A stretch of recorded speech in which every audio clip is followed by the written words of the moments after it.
আজ আপনার জন্য মানবেন্দ্র বন্দ্যোপাধ্যায়ের লেখা আমার কান্না শুরু হচ্ছে। মানবেন্দ্র বন্দ্যোপাধ্যায়ের আমার কান্না। সম্পাদক মশাই, ছেলেবেলা থেকেই বড়দের মুখে শুনে আসছি যে আমি ভীষণ বোকা, আর বড়রা যেহেতু গুরুজন, তাই ওই গুরুগম্ভীর গুরুজনদের অবশ্য দোষ দিই না আমি। কেননা স্কুলে যত পরীক্ষায় ফেল করা সম্ভব তার একটিতেও কখনো আমি পাশ করিনি। ফেল করতে করতে আমি 6 ফিট লম্বা হলাম। আমার গলার আওয়াজ বড়দের মতোই মোটা হয়ে উঠল। ঠোঁটের ওপরে নাকের তলায় গোঁফ গজালো। আর মাঝে মাঝে কোনো কারণ নেই, অথচ খামোখা বেজায় মন খারাপ হতে লাগলো। ইজের পড়া বাচ্চাদের সঙ্গে এক ক্লাসে বসতে আর ভালো লাগলো না। তাই একদিন কারো কোনো কথা কানে না দিয়ে স্কুল ছেড়ে দিলাম। বাবা গম্ভীর গলায় জিজ্ঞেস করলেন, যেহেতু তারই নাকি সবচেয়ে গুরুদায়িত্ব, এখন তবে কি করবে ভাবছ? কিছু না ভেবেই ধা করে আমি জবাব দিলাম, ব্যবসা করব।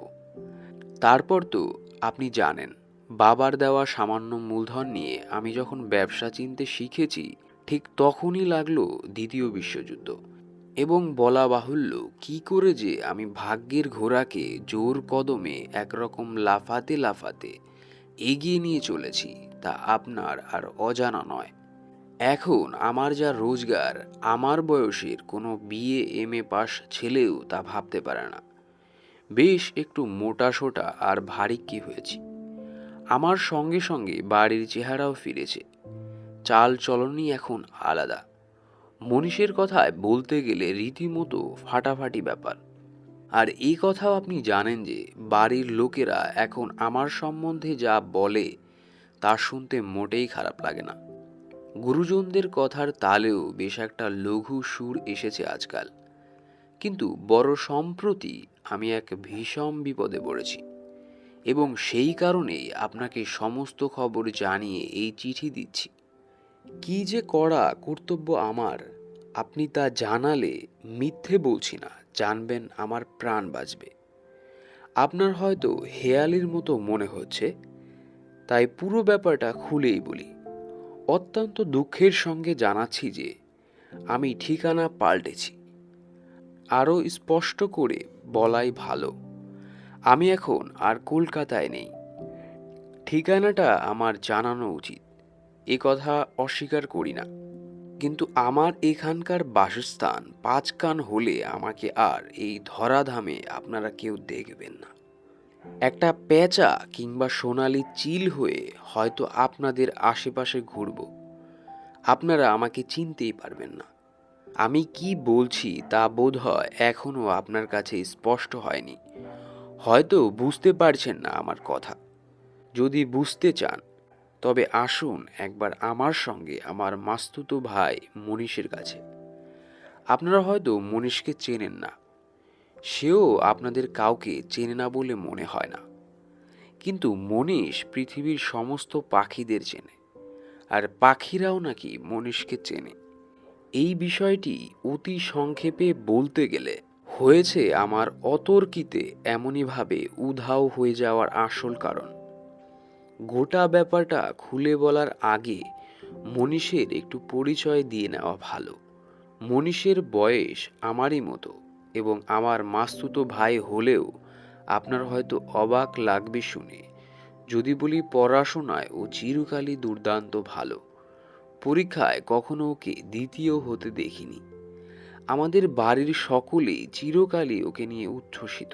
ছেলেবেলায় তো যখন তখন ওকে উদাহরণ হিসেবে জাহির করে আমাকে যা তা কথা বলতো আমার গুরুজনেরা। এ হেন যে মনীষ, সে সম্প্রতি ডাক্তারি পাশ করে মাস কয়েক হলো ডাক্তারখানা খুলে বসেছে। প্রথম প্রথম উৎসাহ থাকলেও মাস তিনেকের মধ্যে যখন একটিও রুগী ওর হাতে মরতে এলো না, তখন থেকেই ওর উৎসাহে ভাটা পড়তে শুরু করেছিল। ও অবশ্য নিজের পাড়ায় ডাক্তারখানা খুলে বসেনি, কেননা ও তো আর আমার মতো বোকা নয়, এবং ওর চোখ কানও চিরকাল খোলামেলা থাকে। ও তো জানে যে গেয়েও যোগী ভিখ পায় না। যদিও বা পায়, কখনো সখনো সে ভিক্ষায় পুষ্টির চাইতেই বেশি বেশি থাকে। দুবেলা ক্ষিতীশের অবস্থা দেখেছ তো?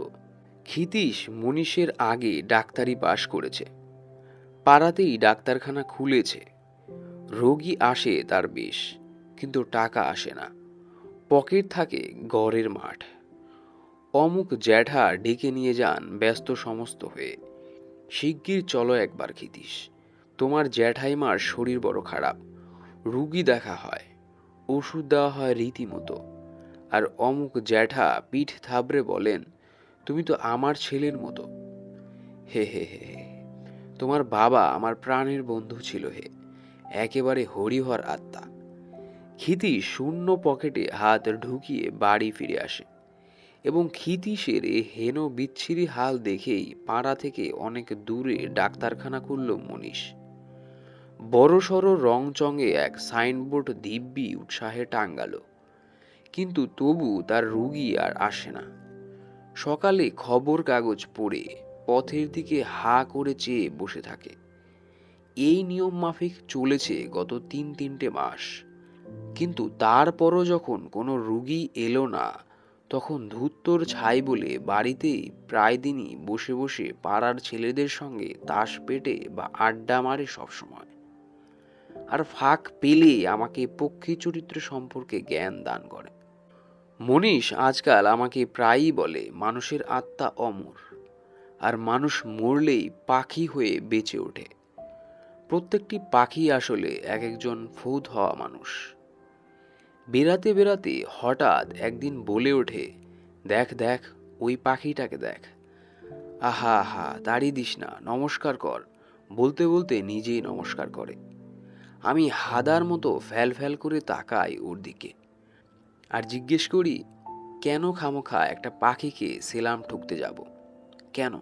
বিরক্ত গলায় মনীষ উত্তর দেয়, তোর মতো উজবুক আর দ্বিতীয় দেখিনি। উনি প্রথম জন্মে রবীন্দ্রনাথ ছিলেন। প্রথম প্রথম সত্যি বলছি সম্পাদক মশাই ওর এই অদ্ভুত ধরনের পাগলামিতে হাসতুম, আর আর্ধেক কথায় বিশ্বাস করতুম না, এবং ভাবতাম গল্প লিখতে জানলে কোনো পত্রিকায় ওর কথা লিখে পাঠানো যায়, বিচিত্র এক বাতিক এই শিরোনামায়। মনীষ অবশ্য চুপ করে থাকতো, কোনো কথা বলতো না। ছাদে দাঁড়িয়ে চুপ করে এক দৃষ্টে পাখিদের দিকে তাকিয়ে থাকতো, আর নিচের চলমান জনস্রোতের দিকে তাকিয়ে ভাবত, ওদের মধ্যে কে আবার ওই বিশাল খোলা আকাশের প্রজা হয়ে তার হৃদয় অধিকার করবে। বুঝতে পারছি আপনি হাসছেন, হয়তো ভাবছেন লোকটা আগে শুধু গাড়ল ছিল, এখন আবার পাগলও হলো। বিশ্বাস করুন, যদি আমার কথা মিথ্যে হতো, তবে পৃথিবীতে সবচেয়ে বেশি খুশি আমিই হতুম, এবং আমি হো হো করে অট্টহাসি হেসে উঠতুম। সেদিন বিকালবেলা আমি আর মনীষ ছাদের উপরে বসে চা খাচ্ছি। হঠাৎ মনীষের বুক ঠেলে একটা বেজায় করুণ দীর্ঘশ্বাস বেরোলো। আহা! ওর মুখের দিকে তাকাতে একটা শালিক দেখিয়ে বলল, বেচারির বড় কষ্ট, আহা, একা একা ঘুরে বেড়াচ্ছে, সঙ্গী সাথী কিচ্ছু নেই বেচারার। আমার ভয়ানক হাসি পেল, কিন্তু তা সত্ত্বেও হাসি চাপবার ব্যর্থ চেষ্টা করে জীবনানন্দ দাশ আওড়ালাম। এ জীবনে আমি ঢের শালিক দেখেছি, তবু সেই ৩জন শালিক কোথায়? মনীষ ভীষণ রেগে গিয়ে বিদঘুটে মুখ করে বলল, ঠাট্টা করছিস? তারপর আবার গম্ভীরভাবে বসে থাকলো। ওর সামনে চায়ের পেয়ালার সোনালি চায়ে উষ্ণ ধোয়া মিলিয়ে গিয়ে চায়ের উপর স্বরের মতো একটা পাতলা পর্দা পড়ল। তারপর হঠাৎ মুখ চোখ ঝকমকিয়ে উঠল ওর। বলল, আচ্ছা, সত্যনারায়ণ বাবু তো বড় একা একা থাকেন না? ওরও তো ৩ কুলে কেউ নেই। আমি মাথা নাড়তেই বলল, ওরও তো তবে ভয়ানক কষ্ট, আহা বেচারি। তারপর এক চুমকে সেই ঠান্ডা হয়ে যাওয়া চা নিঃশেষ করে বলল, আচ্ছা, আমি একটু সিনেমা দেখে আসি, শহর থেকে দূরে, ছবিটা নাকি তোফা হয়েছে। মনীষ চলে গেল। রাত্রে কখন বাড়ি ফিরেছে জানি না, কেননা রাত্রে ওর সঙ্গে আমার দেখাই হয়নি। সকালবেলায় খবর কাগজ খুলেই চমকে উঠলাম। লেখা আছে, বিখ্যাত স্বদেশী নেতা সত্যনারায়ণ লাহিড়ীর রহস্যজনক মৃত্যু। মনীষকে কাগজটা দেখালাম। প্রথমটা ভয়ানক গম্ভীর হয়ে গেল ও। তারপর বলল, চল তো একটু ছাদ থেকে ঘুরে আসি। একটি না, দুটি শালিক। আমাদের দেখে একটা শালিক ভয়ে উড়ে গেল, আর একটা আনন্দে চিৎকার করতে করতে তার পিছু নিল। মনীষ হাসি খুশি গলায় বলল, দেখেছিস শালিকটার কি আনন্দ? আগে একটা একাচোরা গোছের শালিক কিরকম মনমরা হয়ে থাকতো। শুনে প্রথমটা আমার বুকের রক্ত কিরকম যেন ছলকে উঠল। আমি ইচ্ছে করেই শালিকদের থেকে চোখ ফিরিয়ে আনলাম। অন্যদিকে তখন কত কত পায়রা বুক ফুলিয়ে বকবকম করছে।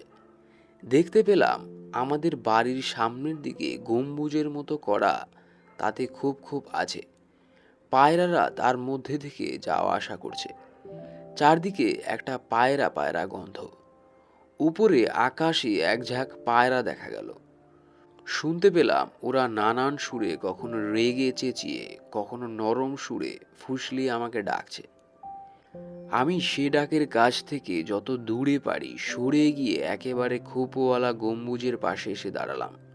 কতগুলো কুচি কুচি লালমুখ পায়রার ছানা আমাকে অবাক হয়ে দেখছে, আর তাদের মায়েরা চ্যাঁ চ্যাঁ লাগিয়ে দিয়েছে। সারি সারি খোপে অনেক পায়রার বাসা, চারদিকে পায়রার পালক। পায়ের নিচে পায়রার পালকের নরম গালচে তৈরি হয়েছে, আর কেমন একটা বিচ্ছিরি গন্ধ আছে পায়রার বিষ্ঠার। হঠাৎ তাকিয়ে দেখি সব খোপে পায়রার বাসা, কেবল এক কোণে দুটি খোপ ছাড়া। মনীষও আমার মতো ওই খালি খোপ দুটির দিকে তাকিয়েছিল। ওর চোখে চোখ পড়তেই বলল, বাড়িতে এত পাখি, কিন্তু দুটো চড়ুই না হলে ভালো দেখায় না। সেই দিনই মনীষ গেল গঙ্গায় স্নান করতে। বাড়িতে ফিরে এসে বলল, দেখেছিস কি সুন্দর দুটো চড়ুই? জিজ্ঞেস করলাম, কিনলি বুঝি? ও জবাব দিল, না, এমনি উড়ে এসে বসেছে। পরদিন খবর কাগজে দেখি গঙ্গা বক্ষে দুইটি বালক বালিকার আকস্মিক জল নিমগ্ন হইয়া মৃত্যু। মনীষের গঙ্গা স্নান, দুটি বালক বালিকার অপঘাত মৃত্যু, এবং তারপরেই দুটো চড়ুই। না, এ যে বড়ই ভাবনার কথা। ব্যাপার খুব সহজ ঠেকল না আমার চোখে। এখন কেন যেন মনীষকে দেখলেই একটু ভয় ভয় করে। ও আবার এখন মাঝে মাঝে আমাকে নিয়ে বেড়াতে যেতে চায়, কিন্তু আমার সাহসে কুলোয় না।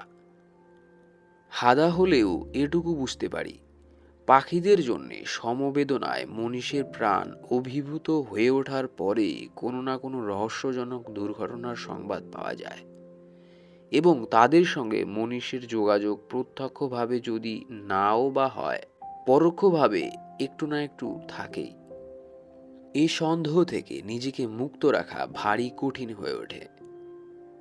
তারপর একদিন দেখা গেল আমাদের অত জোড়া পায়রার মধ্যে একটি মারা গেছে, এবং বিজোড় হওয়ার দরুন একটি পায়রাকে খুব আকুলি বিকুলি করে ডানা ঝাপটাতেও দেখা গেল। অবশ্য সত্যি বলতে কি, আমি পায়রা চরিত্র কিছু বুঝি না। কোথাকার কোন নুহু বন্যার সময় পায়রা উড়িয়েছিল, তাদের জাত ভাই ঘুঘুরা চড়ে বেড়ায় কারু কারু ভিটে। কোন কবি নাকি সব প্লাবনের মধ্যে একটিমাত্র পায়রাকে শোনেন। এসব উটকো অসংলগ্ন কথা ছাড়া কিছুই আমার জানা নেই পায়রাদের বিষয়ে। মনীষী আমাকে বার্তাটা দিল, বলল, দেখেছিস ওই পায়রাটার কি কষ্ট। সঙ্গে সঙ্গে আমার শরীরের ভেতর দিয়ে রক্ত চলাচল যেন বন্ধ হয়ে গেল। কাল খবর কাগজে কি দেখব ভাবতেও শিউরে উঠলাম। যেমনভাবেই হোক, আজ আর মনীষকে বাইরে বেরোতে দেব না। সন্ধ্যের মুখোমুখি মনীষকে বাইরে যেতে দেখে বললাম, মনীষ, আজ আর বাইরে যাস নে, আয় লোক জোগাড় করে ব্রিজ খেলতে বসি।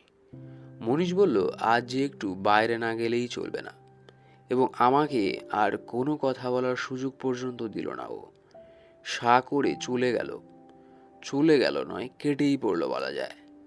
পরদিন খবর কাগজে প্রকাশ বিখ্যাত দানবীর শিশির কুমার ভট্টাচার্যের রহস্যজনক আত্মহত্যা। ছুটে গেলাম ছাদে। দেখি আর একটা নতুন পায়রা কোত্থেকে উড়ে এসে ওই পায়রাদের সঙ্গে জুটেছে।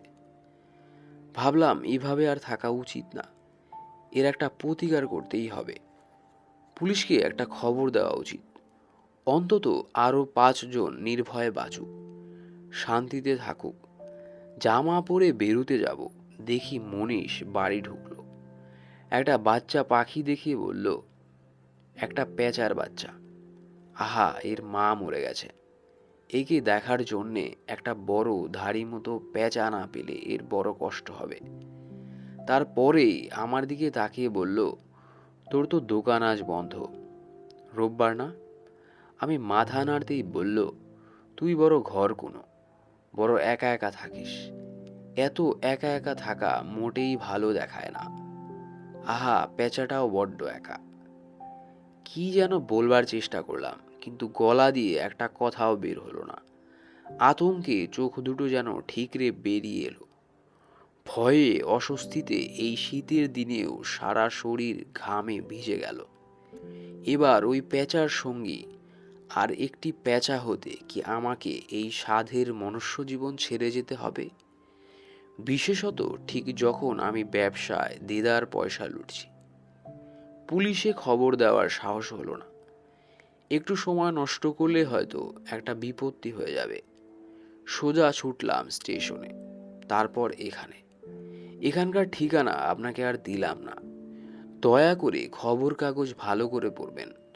পেঁচার সঙ্গী হওয়ার মতো অন্য লোক না পেলে মনীষ নিজেই হয়তো আত্মহত্যা করে বসতে পারে। অন্তত এইটাই আমি বিশ্বাস করি। ওই খবরটা কাগজে বেরুলেই আপনাদের কাগজে প্রকাশ করবেন। এখন এই মফস্বলে ছোট্ট স্টেশনের ওয়েটিং রুমে বসে চিঠি লিখতে লিখতে জানলা দিয়ে সামনের হুইলারের স্টল দেখতে পাচ্ছি। সেখানে নাকি আপনাদের মাসিক পত্রিকাটি নিয়মিত আসে। আশা করি আপনারা সকলে কুশলেই আছেন। ইতি।